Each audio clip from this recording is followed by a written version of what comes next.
what will be a golden moment of my life as a son? પુત્ર તરીકે, દીકરા તરીકે મારી જીવનની શ્રેષ્ઠ સોનેરી પળ, અમૂલ્ય પળ, ન ભૂલી શકાય એવો સમય કયો હશે?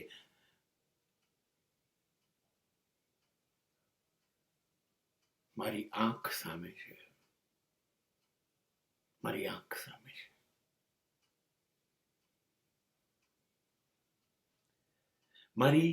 મારી માતા ની આંગળી પકડીને પા પગલી ચાલતો તો 2-3 વાર પડી જવું ને હું ગભરાઈને એની સાડીનો પાલો પકડી લેતો. થોડુંક મોટો થયો, થોડુંક. ત્યારે સાંજે મારા પિતા પાછા આવે ત્યારે હું એ જમવા બેસે ને ત્યારે એના ખભા ઉપર લટકી જતો, પીઠ ઉપર પાછળ. અને પછી એ વાંકા વળીને પાછા ચાલતા અને હું રોજ એમને કહેતો, પપ્પા ચાલો ને ઘોડો રમીએ. અને મારો ઘોડો બનતા. એ જ રૂમમાં મને પીઠ પર બેસાડીને ખભે લટકાયેલો થોડો 2-3 રાઉન્ડ માર્યા પછી અચાનક ઘોડો બેભાન થઈને નીચે પડી જતો. ઘોડો થાકી ગયો બેટા.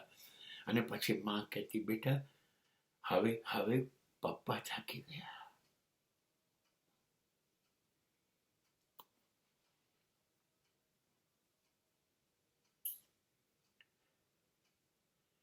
વર્ષો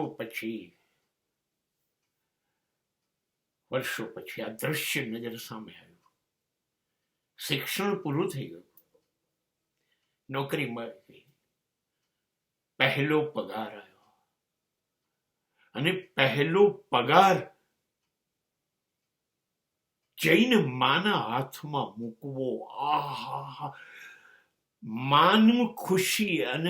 અને મારા માટે હજી એ ક્ષણ ભૂલાતી નથી. અને હું છું એમ કે મારી માં હું મરું ત્યાં સુધી જીવે ને મારા છેલ્લા પગાર પણ એના હાથમાં જાય. આ મારું શ્રેષ્ઠ ક્ષણ છે. અને હું હવે તો મારા પગ ઉપર દોડતો કૂદતો થઈ ગયો છું. દુનિયા સામે હું લડી શકું છું. તો જઈને ગમે તે કરીને પૈસા લઈ આવું. અને મારું ઘોડો થાકી ગયો તો વર્ષો પહેલા 40 વર્ષ દોડ્યો. હવે હું એના ખભા ઉપર બેસીશ નહીં, એના ખભા ઉપરથી 40 વર્ષનો ભાર ઓછો કરું. મારા બાપની તકલીફો, મારા બાપની મુશ્કેલીઓ ઓછો કરું. બસ જો હું આ ના કરતો હોઉં તો હું ગધેડો રમું છું.